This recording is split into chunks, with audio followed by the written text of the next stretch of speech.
本日の会合は昨年度来実施しております3年度にわたる大型研究プロジェクト多元的グローバリズム時代と日本の総合外交戦略のもとに組織されました研究会ユーラシアダイナミズムと日本外交の一環として実施いたします。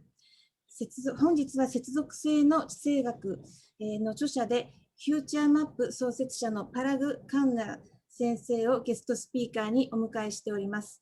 こちらの本でございます。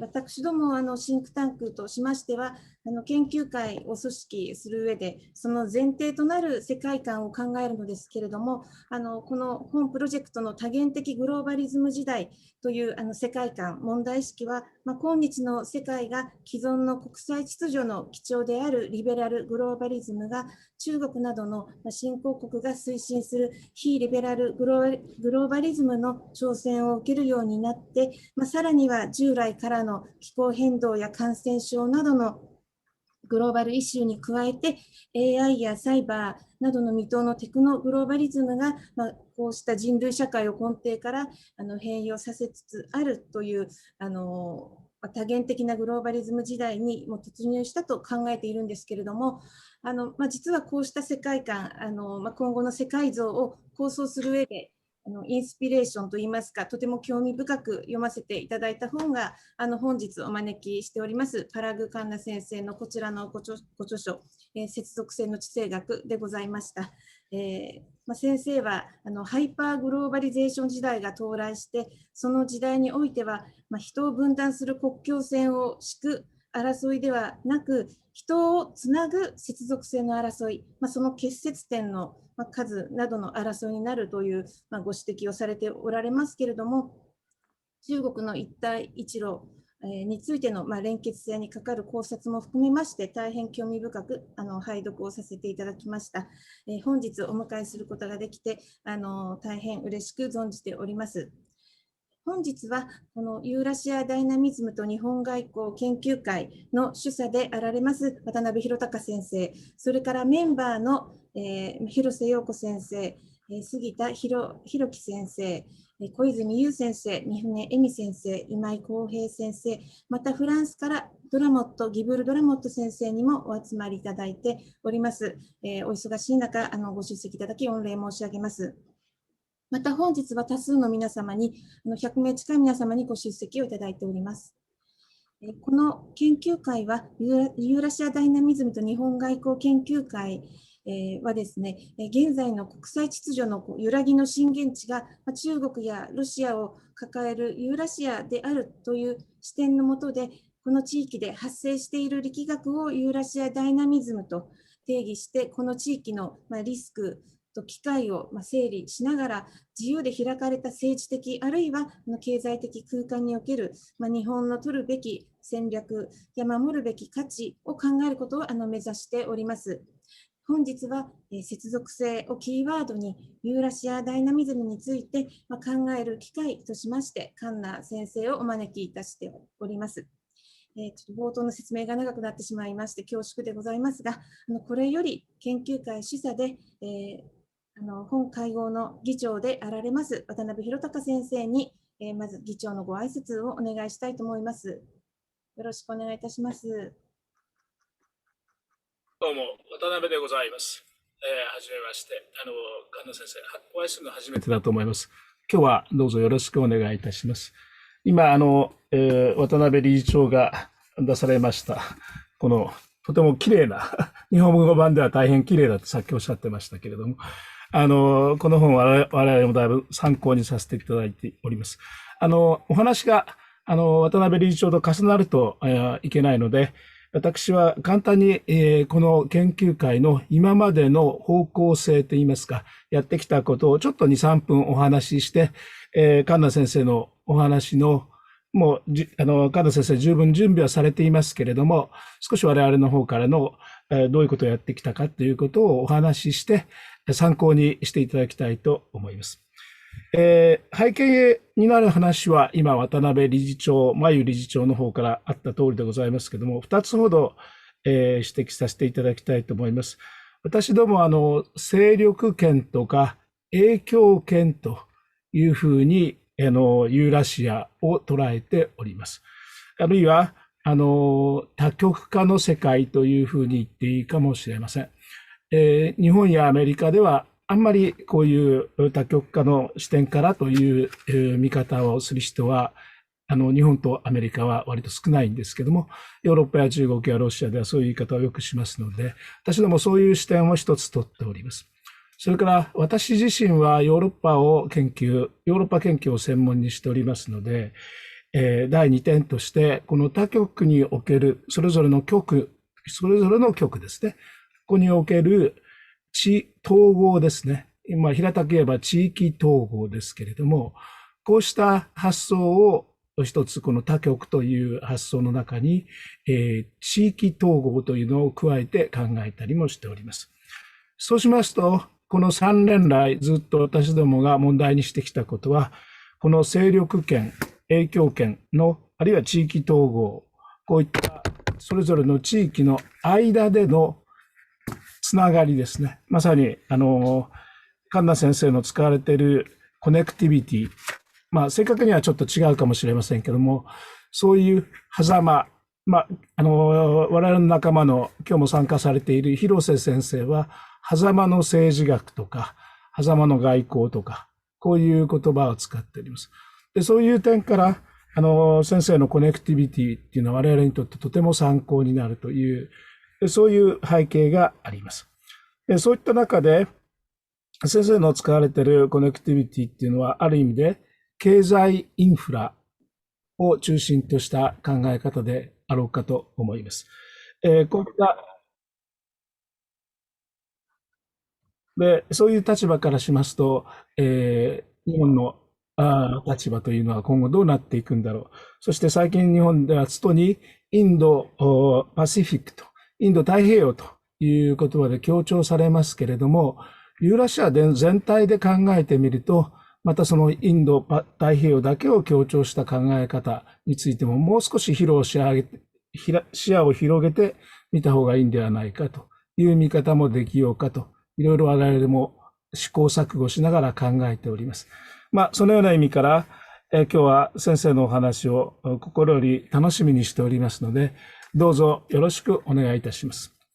先生のお話、とりあえず30分していただきまして、その後私どものメンバーの方から、簡単な、一人ずつ質問をしていただきまして、合わせて全部でもう1時間半ございませんけども、残り1時間20分ぐらいで、会合をまとめたいと思っております。それでは、神田先生、どうぞよろしくお願いいたします。Thank you so much, Mr. Watanabe. I very much appreciate your remarks. Thank you, Ms. Mayu Watanabe, as well, for your opening comments and for this invitation, also to Mr. Kohei Imai. It's always a pleasure to speak with scholars and experts from Japan. As you can see from the work that I've done, I am measuring countries and powers by their gravity, not just by their size. And I have always written about Japan's continuously strong gravity as an investor, as a political model, as a military power, as an innovation center. In so many ways, Japan retains a very powerful gravity. And so I'm always in admiration of the inventions and of the role model, in a way, that Japan is for the world, in everything from its generous aid policy to its robotics and other technologies. So it's, of course, unfortunate not to be there in person with all of you. I think in the past 1.5 years, about 3 trips to Japan that I had planned or was invited have unfortunately been canceled because of the pandemic and the lockdowns. And I would have also liked to come to the Olympics, but unfortunately, I don't think I will make it for the Olympics either. So let us get into the discussion, and I will share some slides with you to help to illustrate the main issues that we had agreed to discuss today around connectivity, geopolitics in the Indo-Pacific region in the post-COVID world. So I'm just going to share my slides here. And please, can you give me a sign that you can see them? Yes, great. So first, actually, it is always helpful to remember our geography. For many people who talk about Asia, as you know, the focus is on the Pacific Rim, on East Asia, of course, on Japan, on China.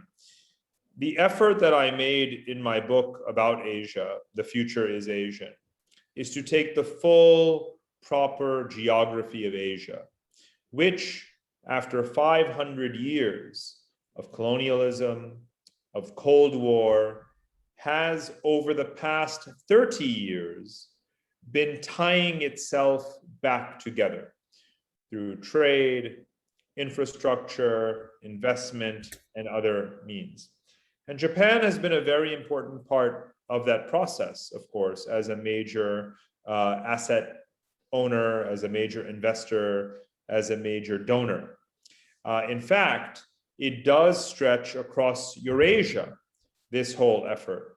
In the fall of 2019, just before the pandemic, I was with your former Prime Minister, Shinzo Abe, and the European Union President, Mr. Juncker, in Brussels, when they signed the EU-Japan Sustainable Infrastructure Partnership.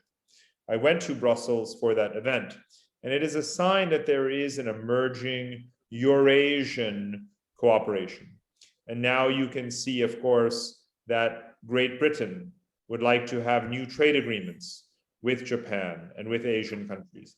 So the full Eurasian and Asia geography is what matters to us. Now, within this almost global picture, there are very strong regional dynamics, regional gravities. And here I want to talk about the difference between the response to the 2008 financial crisis and the 2020 pandemic. After the financial crisis, central banks, treasuries, international organizations came together to stimulate the return of global trade, of global supply chains, of global connectivity. And the world had a coordinated, synchronized economic recovery. But over the last 5 years, with a greater tendency towards protectionism, tariffs, efforts towards near-shoring of investment, bringing investment back into one's borders, the response to the pandemic was quite different. Instead, it focused on the national, on the local, on the regional. In fact, if you look at North America, the United States trades more with Canada and more with Mexico than it does with China. So you can see the continentalism of North America taking shape. In Europe, already in Europe, 70% of the trade is internal, and they have had a monetary union for 20 years, and now they effectively have a fiscal union as well. Because of the common rescue package that has been issued, because of the common credit that is being issued to purchase sovereign debt and corporate debt, and the common sovereign bonds that are being issued to help to finance the long-term regional spending across the Eurozone. In Asia, too, there has been for 30 years a deepening regionalism. We have seen it in the form of intensifying trade. More than 60% of Asian trade is within Asia. We have seen it in the reforms and the liberalization since the 1998 Asian financial crisis, since the 2008 financial crisis, and with the pandemic, because each crisis has taught Asians that they need to reform, open, liberalize, and rely on each other more, trade with each other more during a time of a demand shock when supply chains are cut off and so forth. So we see the continued strength of the Japan, China, South Korea triangle in supply chains, despite the geopolitical tensions, despite the pandemic. Now, this is just a summary of the intra-regional trade patterns.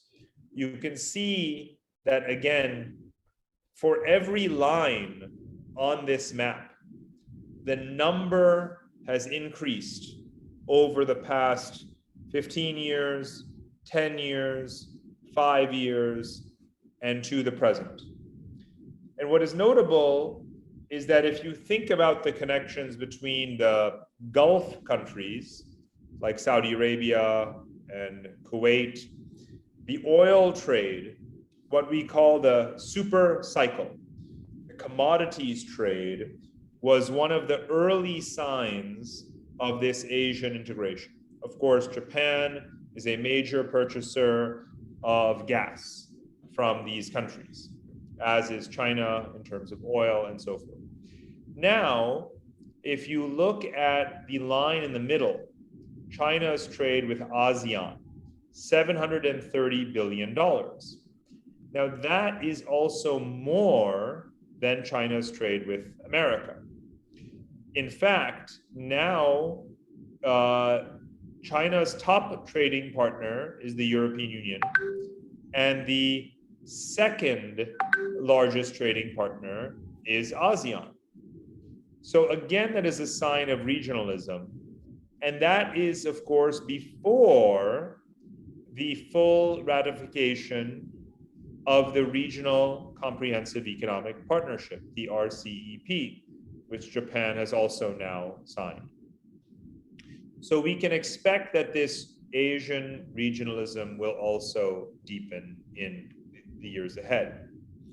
Now, one of the other drivers will be the economic expansion and the economic growth. Here I have depicted the distribution of the world economy in purchasing power parity terms, PPP terms. So you see that China is already the world's largest economy. India is not just a $3 billion or $4 billion economy, but a $9 trillion economy when measured in PPP terms. And Asia as a whole represents more than 50% of global GDP. And of course, after the pandemic, again, it is Asia that is returning to growth patterns, while other regions will be much slower in terms of their growth. So the potential demographically and economically still lies with increasing the incomes and the per capita GDP of Asian countries, because we are increasingly intensely tied together. Now, I mentioned the Regional Comprehensive Economic Partnership, a good example of what is called open regionalism, right? Open regionalism means that one participates in a wide range of trade agreements, for example, TPP and RCEP, both, in order to benefit from multi-directional opportunities. So there, yes, the regional gravity is strong, but you also want to maintain those global trade linkages with America, with Canada, with South America, with Europe, and so forth. And that is something that Japan is doing quite well. Now, the poorer countries in the region are also doing this, such as the Southeast Asian countries. You can see in the middle also that the developing countries are looking for those opportunities to capture the investment because their wages are lower, so that they can be part of global supply chains and they can modernize more quickly. So I think that there are very positive trends in this regard, but there are also challenges. One is we still have to fully ratify the RCEP. The second is that the standards have to actually be implemented. There has to be complementarity between the standards of TPP and RCEP. And also, the poorer countries that are now engaging in more free trade with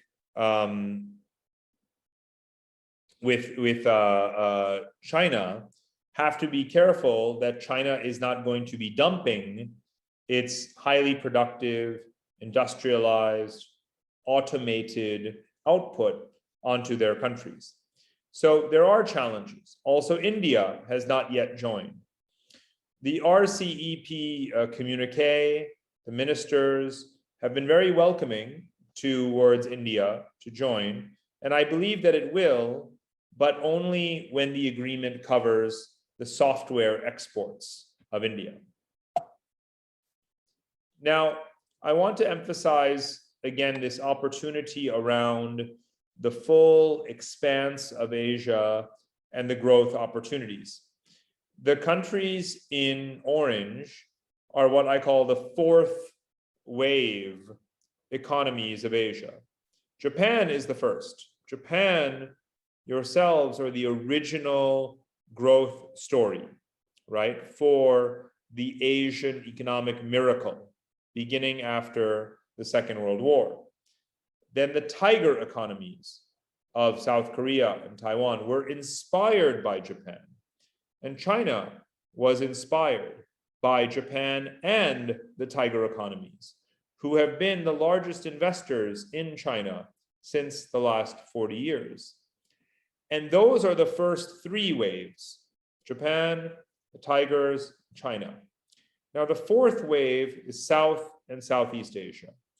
These dozen countries cover 2.5 billion people. And the median age is much younger than the rest of Asia, much younger than China, except for Thailand. Thailand has an aging population, but the rest of the fourth wave countries are very young. And these are the countries where prior to the pandemic, we saw rapid urbanization, rising incomes, growing consumption, more digitization as well. All of these positive trends. Again, more investment coming in. And these countries are trying very hard after the pandemic to continue on the path of reform, to bring in greater investment, to digitize and so forth. So hopefully they will recover along that path. Now, again, the V-shaped recovery is underway across the region. So we will see ASEAN countries benefit from the fiscal stimulus during the pandemic, the subsidies and supports, the policy reforms, such as making more state-run or state-owned companies private, and the regional trade agreements. All of these are very positive trends for the region. They will hopefully, because of RCEP, because of lower wages, because of reducing investment restrictions, they will hopefully bring in more high-tech investment. In the last couple of years, because of the pandemic, the progress has slowed down. And of course, the technological progress of these countries does depend on foreign investment. Japan has been very important in that regard. we have just completed a study, actually, for JBIC, the Japan Bank of International Cooperation, looking at the shifting investment patterns around Asia of major multinational companies in different sectors: industrial products, automotive, apparel, and electronics. And what we found is that while companies are actually staying in China because the Chinese market is growing again and is very large, they're also diversifying around the region. Japanese companies are doing it, Korean companies are doing it, European companies, and American companies. So it is a story of overall Asian growth, not an either-or competition with China. So it's not really about exits. It is more like revolving doors. Now, I mentioned that the region will look different after the pandemic than before the pandemic. And one reason that that is a good thing is that there is an accelerated push for digitization. Nowhere else in the world is there such a dramatic shift towards online. If you look at this chart on the upper right side, you can see a predicted 4x increase in the size of the e-commerce market in the region. The annual growth in e-commerce is somewhere from 20% to 50% in so many different countries across the region. So that is an incredible potential in that sector. And we know that this is a very, very important platform for growth.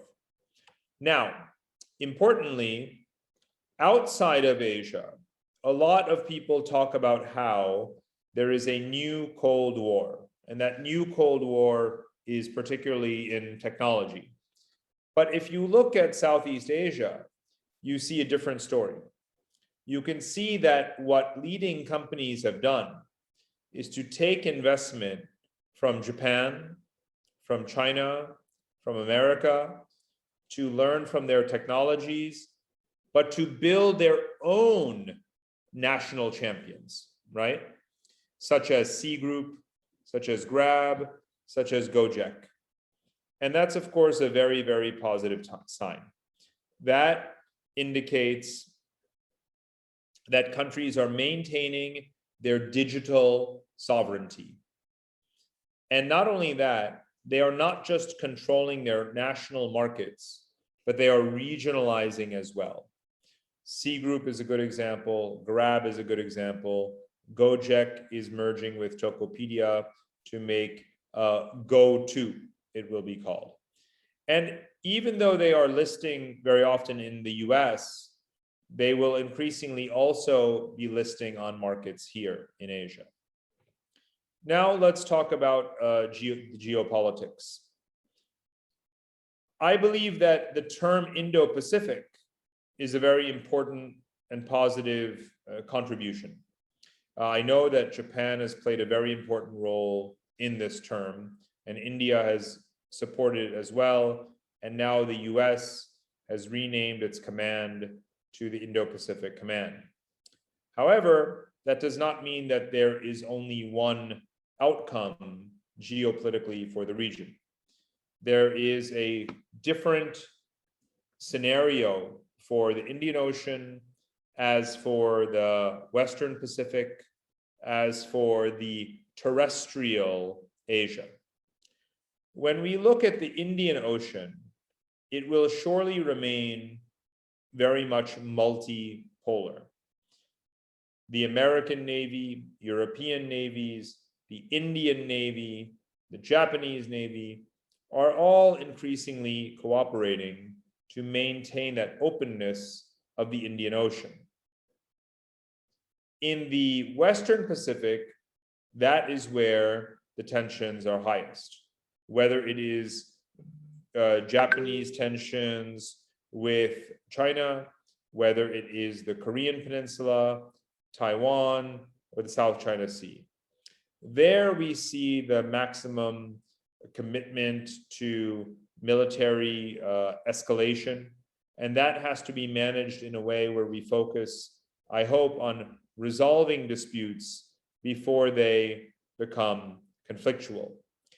Part of the effort to shape China's behavior and push for peaceful settlement is through stronger coalitions and deterrence.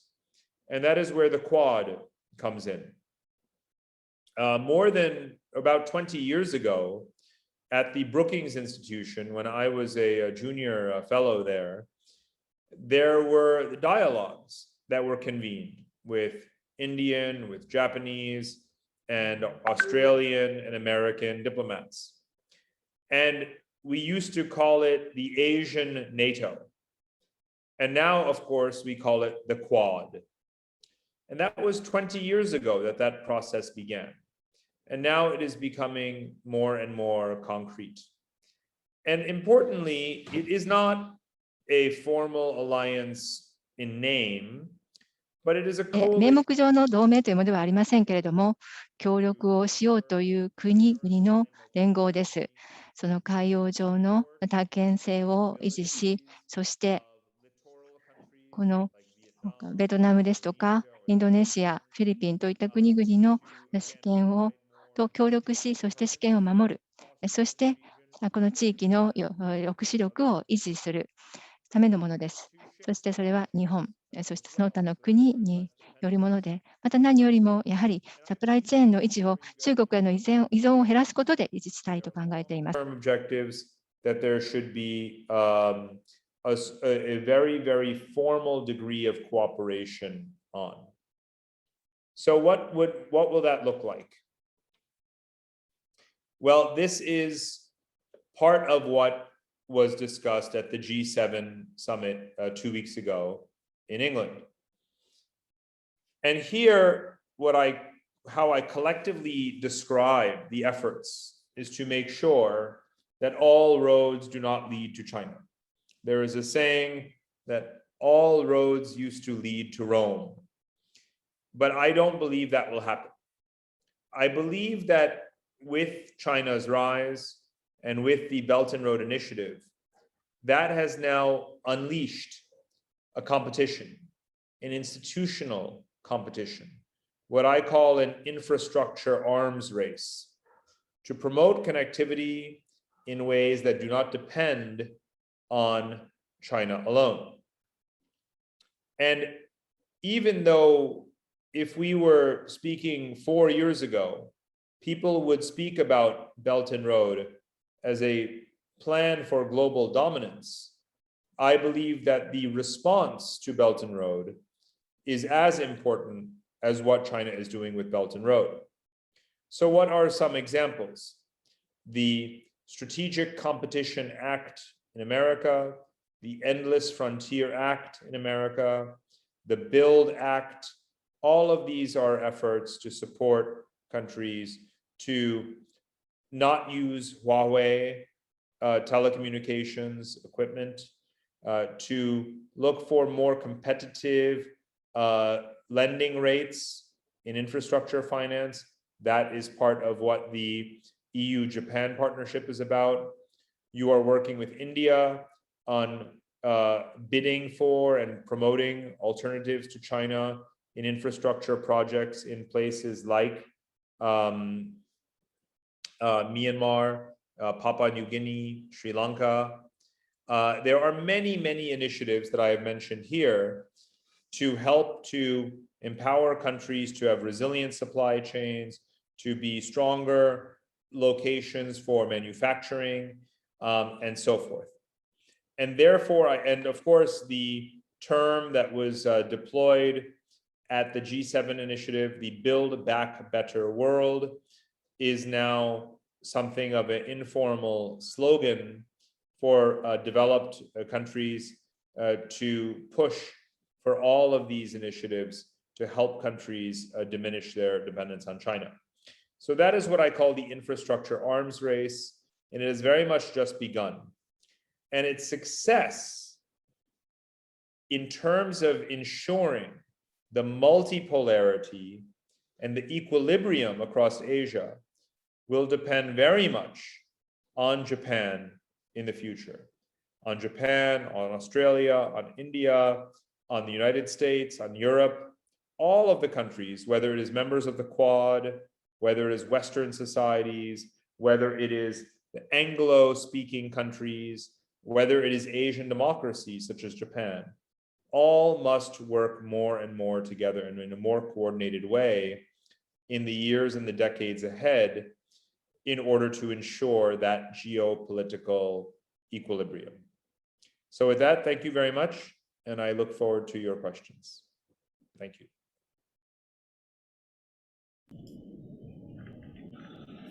どうもありがとうございました。包括的なお話であったと思います。それからまた日本に将来期待するというありがたい我々にとっては温かいメッセージを最後に語ってくれました。どうもありがとうございます。メンバーの方からいろんな質問あるかと思いますけれども、少し私の方から2つほど質問させていただこうかと思います。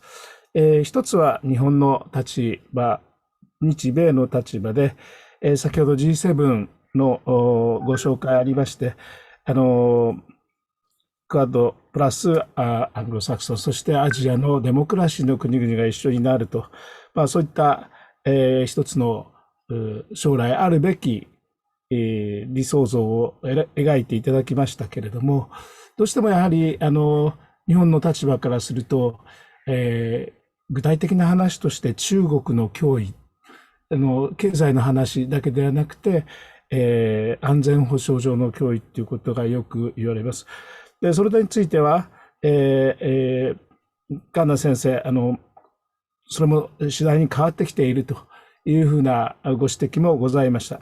私、ヨーロッパやってる都合上、こう考えますと、ヨーロッパから見ますと EU はですね、アメリカに対する依存度も、それから中国に対する依存度も、特に中国とは経済的依存度ですけれども、それからもヨーロッパは軽くなるべきで、依存度を減らすべきで、そういう意味から戦略的自立と、ストラテジックオートノミーというふうなことをヨーロッパは言っております。そういうことを考えて見ますと、中国の脅威ということについて我々はどういうふうに考えていったらいいのかなということを今日のお話だいぶ関連したお話はありましたけども、具体的に一つお聞かせいただければと思います。それからもう一つ、全体的にコネクティビティ、それから、経済インフラをはじめとする、関連性が強くなることによって、交流が高まり、そして、業種性が、結束力が高くなっていくということに私はもう全く大賛成なんですが、その時に、EU なんか見てますと、私は開かれた地域統合主義といいますか、EU のなんかですね、そういうふうな私は言葉を使っております。開かれた。で、そういうところから見ますと、じゃあ開いていくときに政治的な意思といいますか、問題となるのはコネクティビティもそうですけれども、経済的な原理と同時に、どこかでやっぱり政治的な意思というのがそれぞれの地域圏あるいは影響圏の間で出てくるんだろうと思います。以上、中国についてと、それから今日は主に経済的なお話ではありますけれども、それと政治的な、パワーポリティクス的なですね、そういった趣旨の側面での兼ね合いといいますか、関連といいますか、そういったことについて先生の方のご意見ありましたら伺いたいなと思っております。よろしくお願いします。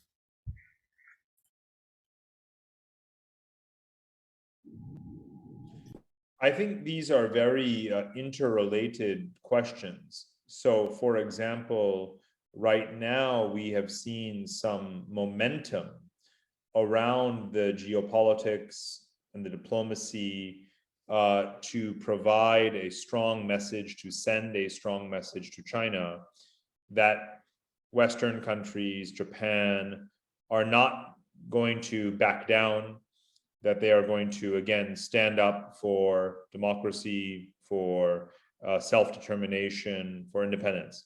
So when you ask about political will, the stability and the credibility of that message requires strong political will, of course, from Japan, from India, from Australia, from Korea, other countries, certainly the US and Europe.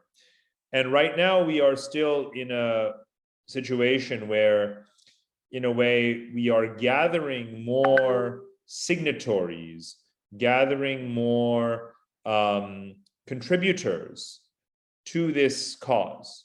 And I do believe that because the mistrust of China is so high, that I believe that it will continue. The mistrust of China will continue. The suspicion of China will continue. And therefore, the coalition will remain, committed to helping to pull supply chains, reduce the supply chain dependence on China. And it is very much feasible.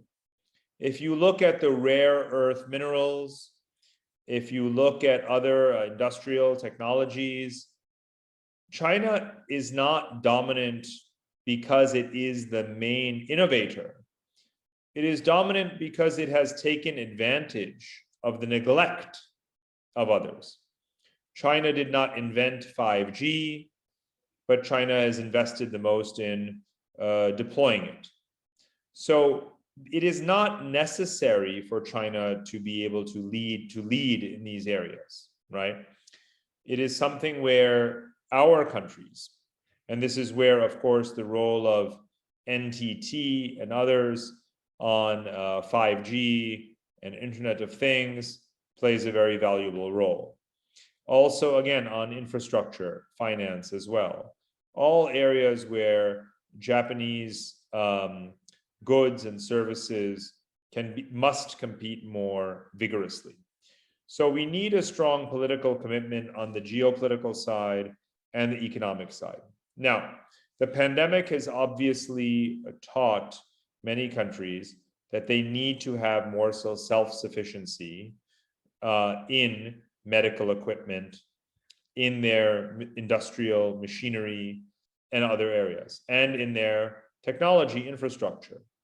So those are very positive signs over the past 4 or 5 years, actually, that as a result, I expect in the next 5 years, we will have more countries that will have more independent industrial capability. And I think that is a positive thing. And that is what the Quad should be supporting.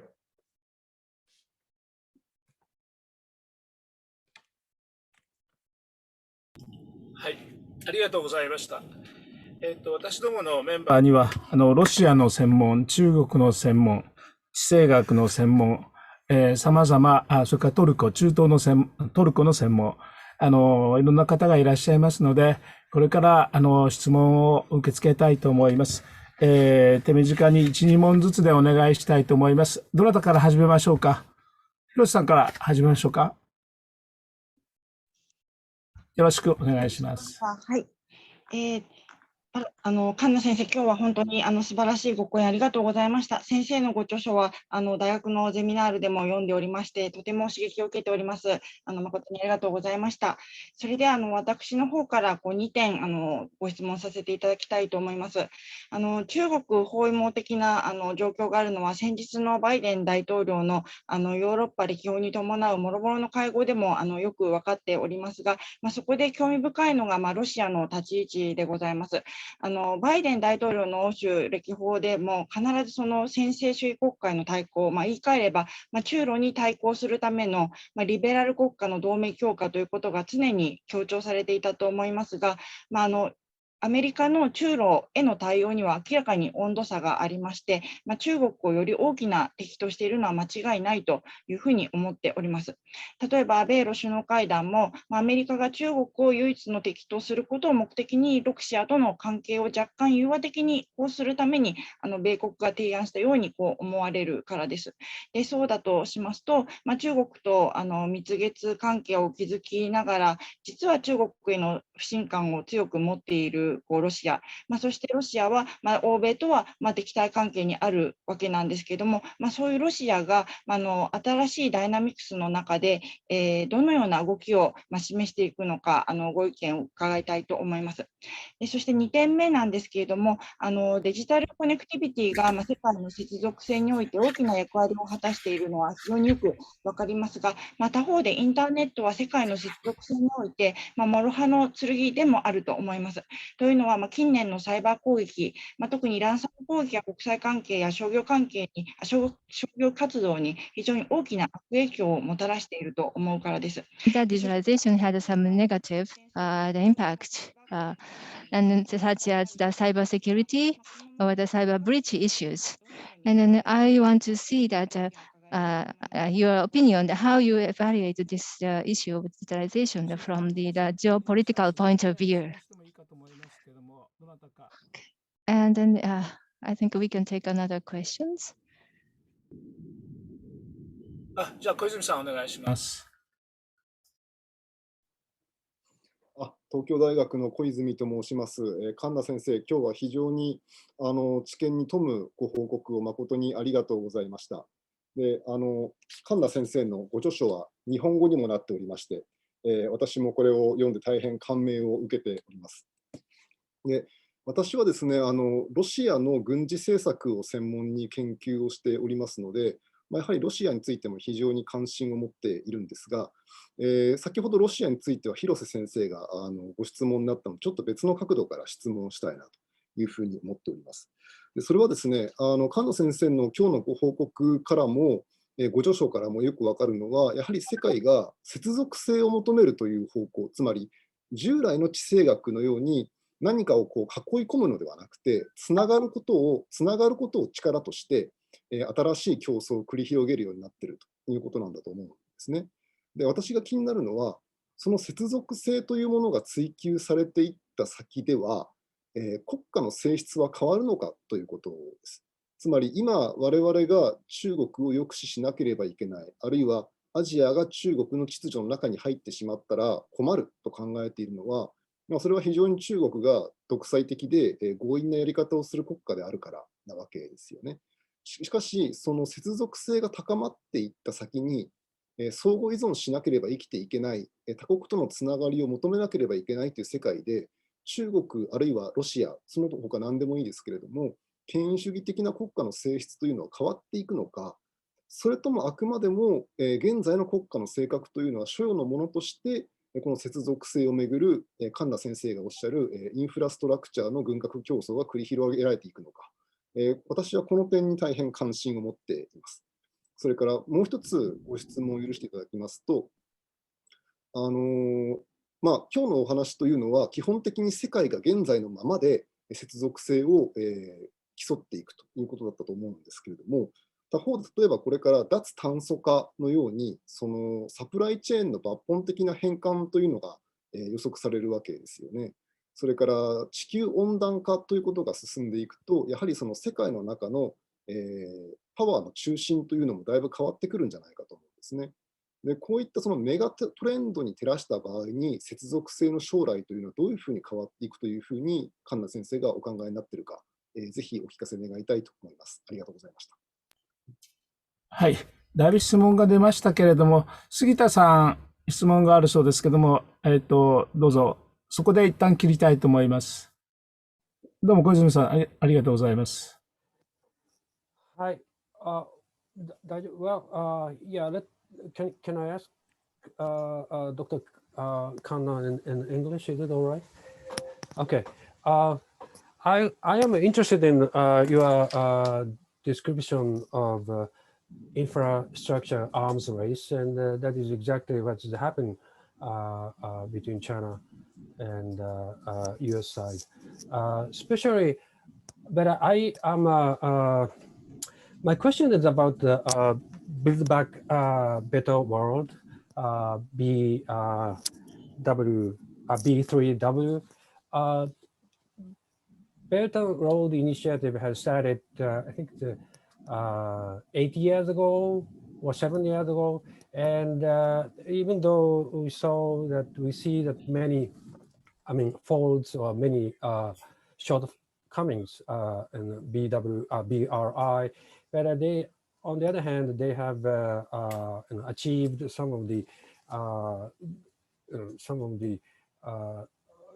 already, some dams or some roads, especially in Pakistan or other countries in the Eurasia. But how do you think the feasibility of the B3W? Because we have Quad or G7. All of the countries have the different interest in the Eurasia or in the Pacific region. So, and there's no specific organization to handle the B3W. So first question is, what do you think of the future of the B3W? Is it becoming enough strong or enough consolidated to compete with the BRI? And secondly, the question is about the geopolitics in the Middle East. The U.S. has announced that it is going to, or it has withdrew all of the troops from Afghanistan, and it is going to withdraw from the troops from Iraq and other parts of the Middle East. So people tend to think that who is going to fill the gap or fill the vacuum or fill the vacancy? So what do you think? Is China is ready to fill the gap or fill the vacancy, or there's no big powers to replace the U.S. role in the Middle East, and there may be some of the big confusions or big tragedy will happen in the Middle East? And those two questions. Thank you. Okay, excellent. Maybe I will. だいぶ質問出ましたので、ここでカンナ先生にお答えいただきたいと思います。たくさん出ましたけれども、いろんな。Sure. Let me take them in order. We'll start with digitization and cyber risk. I think, for more than 20 years, we have lived with this trade-off of the benefits that internet connectivity and digitization bring, but also the risks of cyber hacking, data theft, potential attacks on critical infrastructure, and so forth. And that continues to be an arms race. We have quantum encryption, but we also have increasingly sophisticated hacking tools. But I think that clearly the world has decided to continue to move forward with digitization despite the risks. But countries can do much more for their cybersecurity. They can build more secure intranet types of systems. They can, of course, help businesses, citizens, and domestic actors to have much more robust security. And they can, of course, build up deterrence, cyber deterrence, if you will, in terms of their strength in cyber capability. So that is probably the path ahead, because we are not going to reverse the digitization push, because it is such a huge contributor to the economic value, if you will. On the issue of Russia, there's two questions. I do believe that Russia is highly suspicious of China. Again, as I said before, every country is suspicious of China. Right now, Russia acts in a way that is fairly compliant with China, but that does not mean that they have an alliance. It is not an alliance.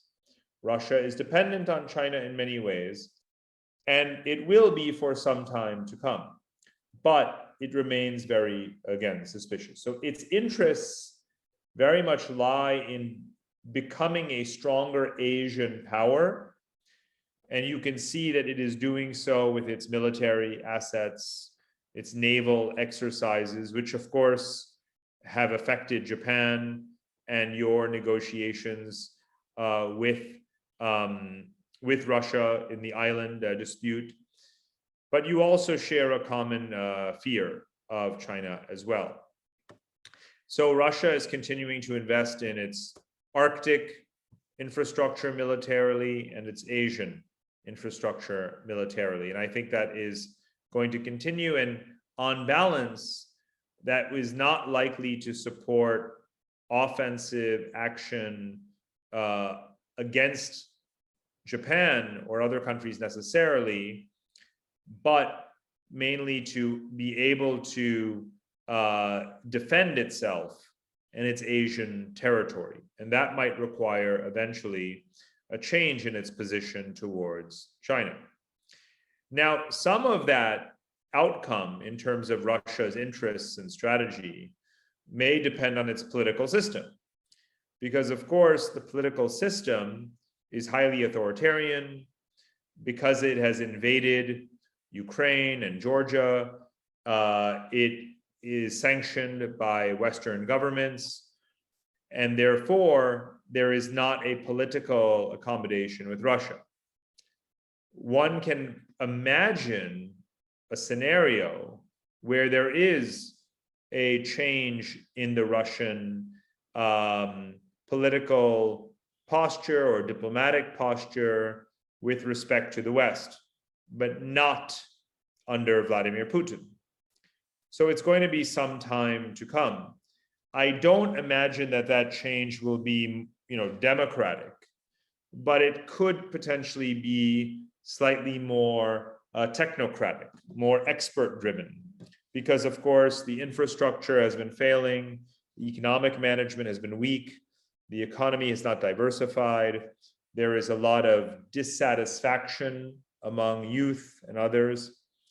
So therefore, there is clearly pressure for change, but I don't believe that the next government will necessarily be democratic. But if the change in leadership is more pragmatic and engages with the West, then I do believe that will be sufficient change, because ultimately in international politics and geopolitics, countries relate to each other and ally with each other on the basis of interests, not just on the basis of their democratic characteristics. Now, climate change will also play a role in all of this as well. Climate change is making Russia more important rather than less important, because it is an energy power, it is becoming an agricultural power, so more broadly a resource power. It is a major provider, in a way, of ecological stability for itself. And the question is, will it use that for global benefit, to be a food producer, maybe even to change its immigration policy because its population is declining and it actually needs more people. So it is in many ways competing to attract Central Asian people and other populations that can be more, hardworking. So then there's the question of the Build Back Better and the Belt and Road. We often talk about Belt and Road as if it is monolithic, right? But it is not. It is not necessarily B3W versus BRI. It really comes down to the specific episodes and the specific transactions where there is this competition. It comes down to the deal level, not so much the ideological level. So in that sense, it's not about money in total, because there, of course, China is committing more money. It's about whether or not the Chinese money is accepted, the Chinese lending is accepted, or whether Western offers or Japanese offers are accepted. And that is a matter of diplomatic engagement and selling the right decision, rather than just one system versus another system. And finally, a place like Afghanistan is a good test case for that. When I was serving in Afghanistan in the US military in 2007, 2008, I researched and I wrote about in my first book how eventually there would be a vacuum once the US withdrew, and whether or not China would move in. But I don't believe that China, of course, wants to get caught in the same trap of the Soviet Union and of America.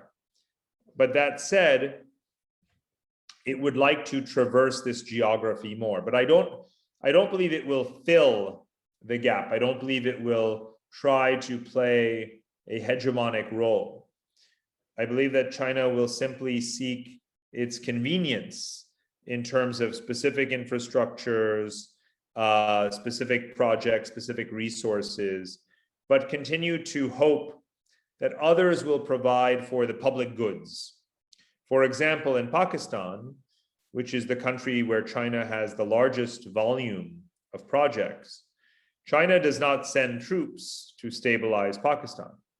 China pressures the Pakistan government to reallocate its military internally to protect Chinese projects. So that is probably the approach that we will see China take.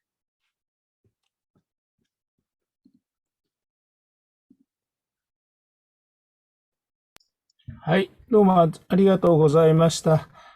それでは、また引き続いていくつか質問をお受けしたいと思います。ドラモット先生の方から質問が来ております。いかがですか？聞こえてますか？はい、聞こえています。ありがとうございます。よろしくお願いします。はい。It was an extremely interesting talk, and thank you very much. I would have a couple of comments. I was particularly interested in the fact, in particular, that you talked about China taking advantage of neglect, and the idea also of an infrastructure arms race, which I find extremely enlightening. I do have a comment with respect to the European situation, I'm sorry, where you said that the Europeans were in the process of, I don't think you said in the process of acquiring common fiscal policy, actually. I think you seem to suggest that we had a common fiscal policy. When I just felt like perhaps adding that there is one point failing, of course, for us to really have a common fiscal policy, and that's a common tax rate, which is why the recent G7 summit and the OECD-led initiative is quite important. And we shall see if, of course, that succeeds or not, and there are question marks with respect to that. Now, I would have a question for you. You talked about making Chinese companies private. I'd be interested in knowing if that really seems likely, possible at all. And I was wondering also about the requirements of RCEP as opposed, for instance, to those contained in the Japan-EU Economic Partnership Agreement, which have high requirements in terms of social rights, environmental concerns, etc. So naturally, in the RCEP context, with very different countries and of diverse levels of development, you couldn't expect the same kinds of requirements. But is there anything in RCEP that sort of points that way? And I was very interested also in the China exit elements you provided. I was wondering why European companies did not appear as exiting as much. Was it due to the fact that we have different sectors, we've invested in different sectors, or that we've invested more, or maybe the investments in question are less mobile? or is it a simple reluctance to review their strategy on the part of European companies? I think that shall be it on my side, and I shall look forward to your replies very much. Thank you very much. Sure. はい、ありがとうございました。他にメンバーの方々、いかがでございましょう。今井さん、今井先生、どうぞよろしくお願いします。はい、今井です。今日はどうも非常に興味深いお話、カンナ先生ありがとうございました。2点質問があるんですけど、1点目は、私がトルコについて、リサーチしているので、トルコの質問なんですけど、トルコは、ヨーロッパのような、アジアのような、中間で、いつもアジアの端というふうに言われてるんですけど、そのコネクティビティの観点から言うと、やっぱり非常に重要な地域で、再現エネルギーのことだったり、中国との関係なんかも非常に密接になってきていて、トルコ自身も2019年にやっぱりエイジアニューディプロマシーということを言っていて、非常にアジア側への外交の関与に興味を持ってると思うんですけど、カンナ先生から見てトルコっていうのはこのアジアの中でトルコどういうふうに絡んでくるというふうに今後見てらっしゃいますでしょうかっていうのが1点目の質問です。2点目の質問は先ほど、ロシアのところでちょっと話出てきたんですけど、その政治体制のそのデモクラシーか、あとオートクラシーというか、その権威主義、オーソリタリアニズムかっていう話があったと思うんですけど、そのコネクティビティが深まることと、その政治体制、例えば最近はやっぱり民主主義の後退とか権威主義が拡大してる、そのロシアとか中国だけじゃなくて、トルコだったりハンガリーだったりポーランドだったり、あといろんな国が権威主義の真似をしている、イミテーションをしているというようなことを言われてますが、そのコネクティビティとあとその権威主義の拡大の関係、その政治体制の変化の関係はあるのかないのかという点を教えていただければと思います。はい、どうもありがとうございます。じゃあ、三船先生、お願いいたします。こんにちは、三船でございます。聞こえておりますでしょうか。大丈夫ですよ。先生のご著書は出たばかりの時に本当に本屋さんにものすごい美しい本だったのですぐに買って帰りまして、今もお部屋の研究室の目立つところに置いてあって、今日はカンナ先生に直接お目にかかれることを大変光栄に思ってあります。ありがとうございます。私の方からは2点質問させてください。まず1点目ですが、先生の最後のスライドのところでご説明があった冷戦の、アメリカがすでに中国との関係の中で冷戦構想に入っているという、その第1弾目に書かれていたところがあったわけですけれども、中国の場合は、これは決してアメリカとはイデオロギーの戦いではなく、中国自身は政治体制を輸出したりはしません。また、同盟国を持っていません。また、中国の持っている世界的な複合的相互依存関係、これはアメリカとの関係も含めてそうなんですけれども、アメリカと同じマーケットで、しかもアメリカと同じグローバルバリューチェーンの中で生きていく、発展していかなければ、それは中国の発展にもつながらないわけでありまして、こうしたときに、この冷戦というふうに捉えていいものなのかということが、まず第1点目の質問でございます。で、第2点目なんですけれども、先生がすべての道は中国には通じないと、もう本当にそうあってほしいということは日本人の一人として強く思うわけでありますけれども、ただその一方であまり楽観的に日本人から見ているとそう言えないのかなという部分がいくつかあります。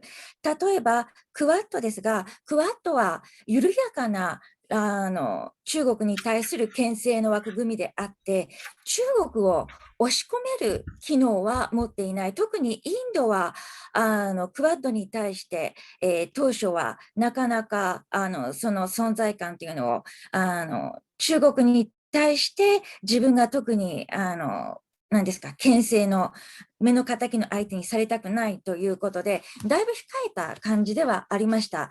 そうしますと、クワッド自体が果たして機能するものか。で、さらに、この一帯一路のお話というのは、ただインフラを接続していくだけではなく、この一帯一路の接続性というのは手段であって、その最終的な行き着く先というのは、2035年ぐらいをめどとして、中国の標準化政策を世界的な標準化政策に変えていく。そしてそれによって中国が台頭していくということです。で、もちろん技術が素晴らしいだけではいけなくて、例えば日本にはガラパゴスしたガラケーという携帯があるんですけども、NTT が大変素晴らしい携帯電話を作ったけれども、かつて日本ではそれを日本の狭いマーケットだけで売ってしまったために、結局国際的な競争力を失ってしまって、最終的には世界で打って出ることができなくなってしまったわけですね。で、そのために中国は今、さまざまな世界的なその国際標準化の機構に役員を送り込んで、中国に有利なように作っています。ですから、一帯一路はもはや接続性から次の部分に行っていて、国際標準化のツール、手段、武器になっているかと思います。この点について、そんなにクワッドとか一帯一路の何ですか、アジアの民主主義の国家やその西洋の国家が中国に対峙したところで、果たして中国を止めることができるのか、では日本は何をしていったらいいのかということを教えていただけないでしょうか。よろしくお願いいたします。はい、ありがとうございます。一旦ここで質問を切りまして、カンナ先生にお答えいただきたいと思います。少しフロアの方にも15分ぐらい、8時まで、日本時間で8時までですので、15分ぐらい時間をお取りしたいと思います。カンナ先生、よろしくお願いいたします。Sure. So these are very interesting questions. Let me start again from the beginning. In terms of China and its economy, I was not including China in my statement about privatization. I was, of course, referring to the other economies, South and Southeast Asia, places that still have hybrid assets, state-owned assets, state-financed assets that are very inefficient. And in order to raise capital, you will see more privatization in these more open political economies. And that's very much part of their plans in India and Southeast Asia. China, of course, does not operate in that way. Instead, what we see is that they are restructuring state-owned companies. They are merging them. They are trying to make them profitable again. They might float shares publicly, but of course there is still state control over those assets. So the future, even a very liberal version of what China is doing would still look very strongly like a Singapore Plus model, GLCs as they're known, government-linked companies. Here, of course, they have more independent operations and management and strategy. In China, they would not. In terms of RCEP, I do think standards are very important, and it does lead to the question that was asked later on as well. So let me speak about both of them. RCEP, as you know, has been described as a low standard agreement. And as I mentioned, of course, because it does not cover software services, for example, India did not join. There are areas where one can imagine it being used to improve standards. You could imagine that on labor and wages, that's one area where it might start to take on those characteristics. Another is the digital, because there is talk potentially about countries in the region adopting the European GDPR standard, for example, on data privacy. So to the extent that services and services trade expand in Asia, and because of RCEP opening that trade, that you could start to see better standards around technology. So I think that is one issue. Then there are standards in the competitive sense, which was also asked when it comes to BRI. or infrastructure finance more broadly. And here I think it's very important to emphasize Japanese quality, European quality being superior in many ways. Very often, again, China is a first mover because it is faster and cheaper and willing to move quickly into very risky markets. But that does not mean it's better.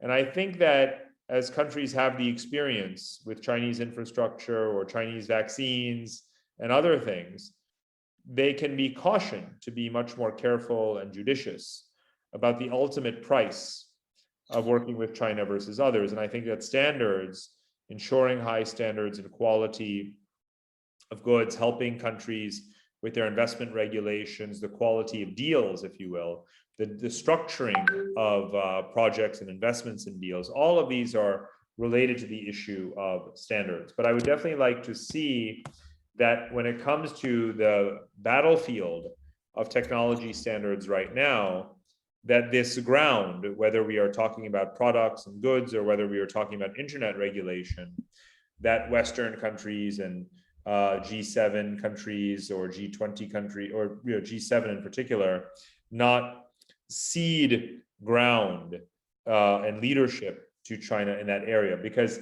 again, this is not a matter of money, this is a matter of diplomatic will and persuasion. And I think that there should be plenty of resources available for advanced democratic societies to do this. Now, the EU, can be always underestimates itself as a player in this regard. Its investment in Asia is rising. Its trade with Asia is greater than American trade. It is a welcome partner around because of its standards here in the region. In Singapore, for example, we see ever greater presence of European businesses, diplomats, and so forth, working on sustainability technologies, technology transfer, fintech, and other areas. So again, Europe can continue to play a very large role. And of course, Europe pushes very hard for reciprocity with China on issues like market access. Europe has now succeeded in convincing Italy to pull out of its Belt and Road role and these kinds of things. European ports got together to outmaneuver China in terms of a bid to control the port of Trieste in Italy as well. So it is very much within Europe's power, together with America, to give these options to countries. And that's fundamentally what I believe this is about when we talk about the Quad. It's not about forming a formal alliance for the sake of an alliance that represents a fixed pool of resources, and those resources are matched against Chinese resources. The way to do it is that the Quad countries and other countries support the sovereignty, the capacity, the confidence of every other Asian country: Kazakhstan, Uzbekistan, Pakistan, Bangladesh, Thailand, Myanmar, Vietnam, Indonesia, Philippines, to defend their sovereignty, to make their own political decisions, to make their own commercial decisions, to choose in the marketplace of quality for the best standards and partnerships, free of coercion. So giving resources to those countries, rather than simply packing them into an alliance, that is how we will succeed in maintaining equilibrium in Asia. Not through a balance of power, but through empowerment of those countries. That is the path that I think we should seek. And that leads to the final question about the relationship between political connectivity and political regime, and also the question about Turkey. So let's first talk about Turkey. It's an example of a country that is now increasingly illiberal in its government, is at best a quasi-democracy, really. And there what you see is that over the last 15 years, under the government of Erdogan, it has shifted very much from west to east in its orientation. Closer alignment with Russia, with China, with some Gulf countries. It has joined the Belt and Road. It has joined the AIIB. It has taken investment from China in its telecoms, in its railways. It is not likely that that Turkey will be, an applicant to the EU ever. So I think that divergence has begun. It is a critical conduit for energy supplies for Europe. It is a strong demographic relationship. Europe is still the leading investor in Turkey, but politically, I don't believe that there will be a strong reconciliation. So I do believe that Turkey is acting according to its Asian geography more and more.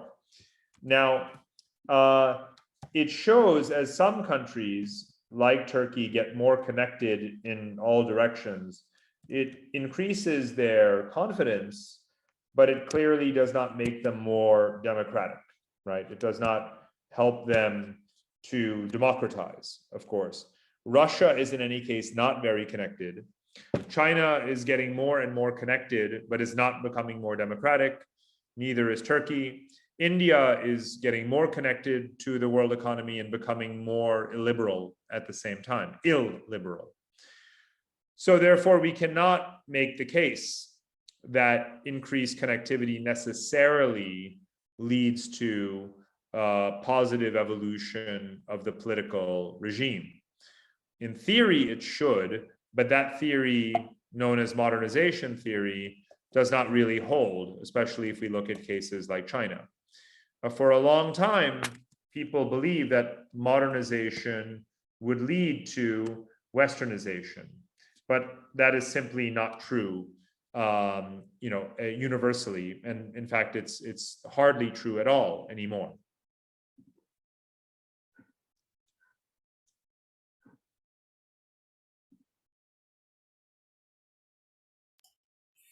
はい、ありがとうございます。時間が押してまいりましたけども、ちょっとフロアの方にも皆さんせっかくたくさんの方集まられているのでお聞きしてみたいと思います。神田先生、ちょっとご協力いただければと思います。申し訳ありません。いかがでございましょう。フロアの方から皆さんご意見なり質問なりございませんでしょうか。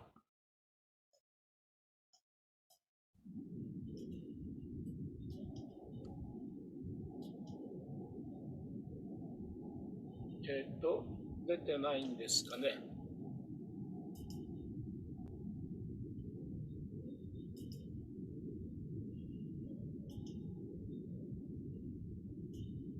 いつも質問される方々もいらっしゃるかと思いますけども、そうですか。フロアの方、これつながってますよね、一応。高畑さん、つながってますよね。はい、つながってます。一人上がりましたね。そうですか。私の方から見えないもんですから、ぜひご発言ください。中村様ですか。中村さんですよね。俊也さん、中村先生、よろしくお願いします。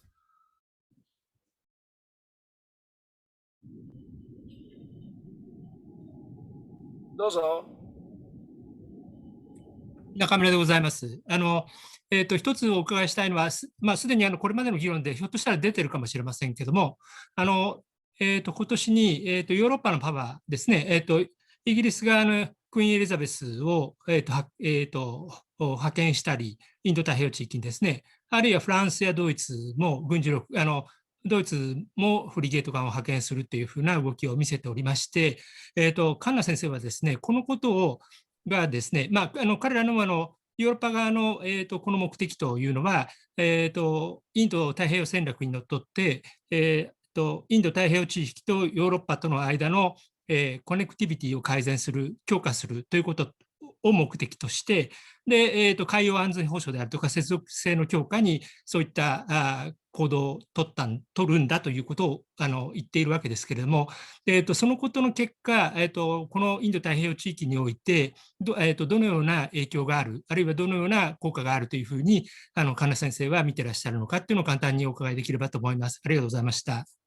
渡辺先生、ありがとうございました。どうもあありがとうございます。他にいらっしゃいませんか？じゃあ、ガクさんですか。よくわかりませんけれども。お願いします。すいません、正確な名前はわからないものですから。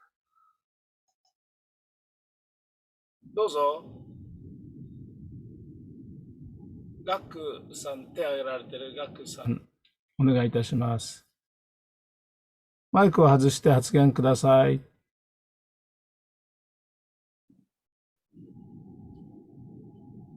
どうぞ、ガクさん。申し訳ありません。ガクとしか見えないもんですから、正確な名前はわかりませんが。恐れます。声聞こえますか？はい、聞こえます。どうぞ。はい。本日の素晴らしいご講演ありがとうございました。まだご著書のも本日、ご本人の声とともに、再び温故知新で、学ぶことができてありがとうございました。特に質問といったものよりは、感想と申しますか、やはり今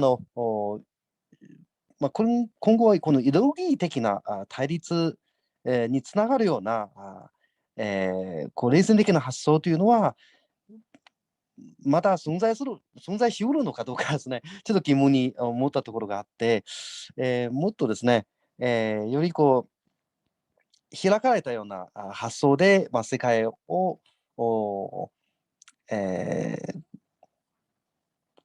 再建できるような構想もっとあればなというふうに期待しております。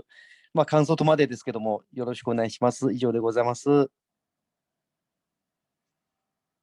うもありがとうございます。ちょっと英語で一つ入っているのがありまして、トルコが EU の加盟国の候補だったんだけれども、今そういうふうになってなくて、それは結局トルコが非常にフラストレーションを溜めていると、こういう状況について、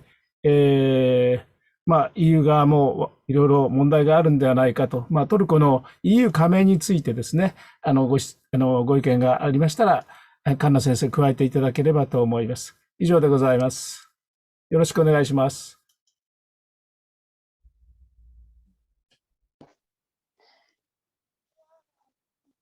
Yes, that's exactly right.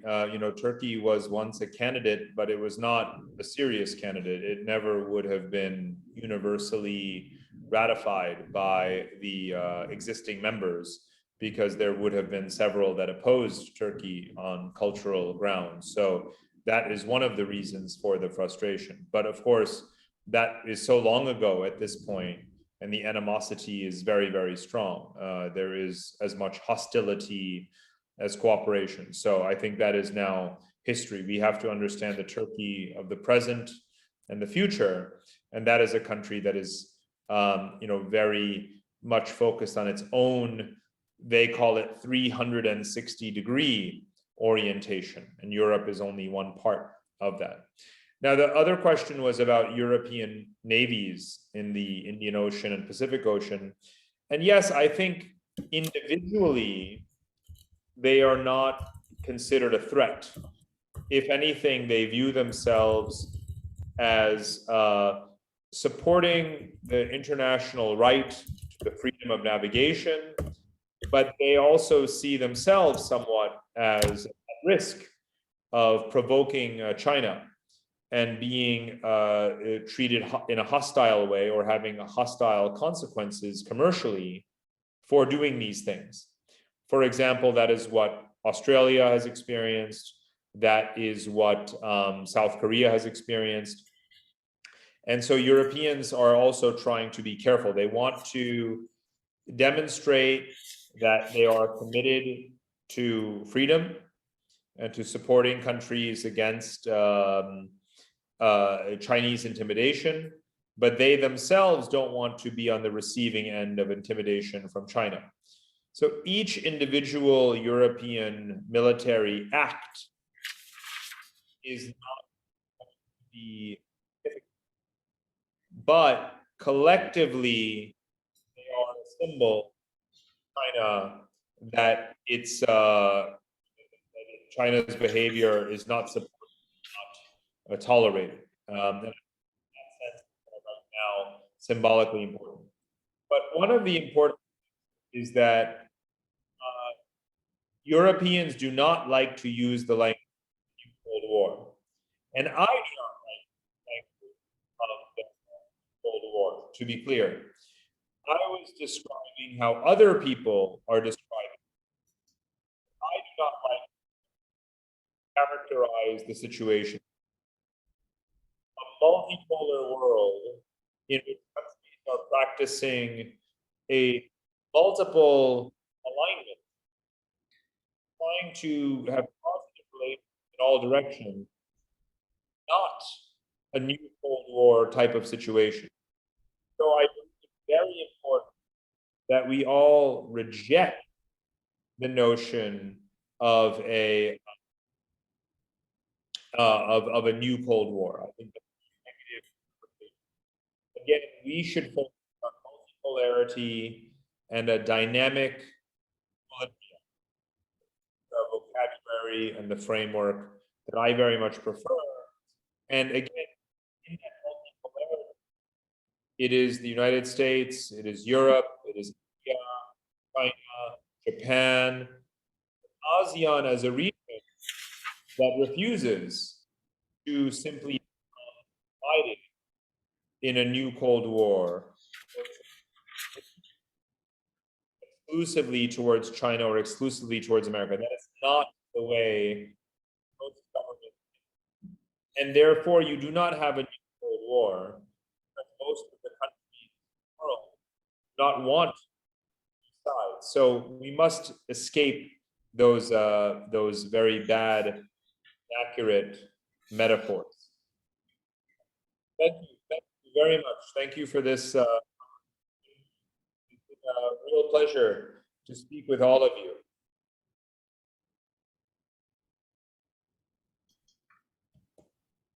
はい、どうもありがとうございました。いろんな意見が出ましたし、それに対して、縦横無尽に、菅野先生、お答えいただきまして、ありがとうございます。英語で書いてる、ところもありますので、先生ご覧になってください。一つ重要な質問が出まして、一言だけ最後に、菅野先生に、もう一言でお答えいただければと思いますけど、質問の中にノンステイトアクターの重要性がこれから広まるんじゃないかということで、そういう意味で、アリババやファーウェイも、中国共産党は出ていく可能性はあるんじゃないかということですけれども、先生どう思いますか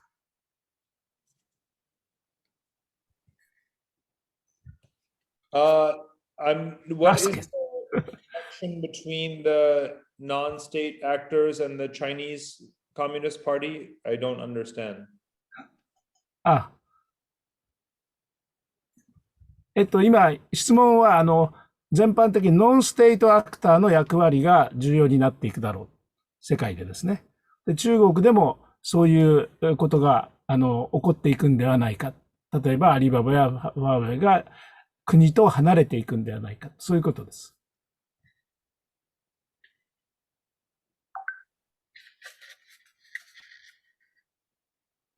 I see. Well, companies are also navigating a balancing act in the same way that European countries are. American technology companies, European governments, because they are acting or focused on their commercial presence, the strength of their exports, and the value of their investments in China, they are trying to please the government of China. You can see Tesla and other companies, for example, always trying to satisfy the demands of the Chinese government. But I do think that ultimately, of course, China is trying very hard to move up the value chain and to diminish its dependency on foreign imports. That is the purpose of its import substitution policies, the dual circulation policy, the 5-year plans around technology, and so forth. So these companies are looking at a short or medium term to try to maximize their revenue in the market while they are there, but they are also being eroded and weakened from below. That's certainly true in so many areas of goods and services, there's no doubt. So yes, of course, because these companies are profit seeking, they will continue to, again, operate in China, but also operate in the rest of the region. Apple, for example, has also said that it will expand production in India and Vietnam, but it is very much committed to staying in China as well. And that approach that is both and at the same time is what we will continue to see.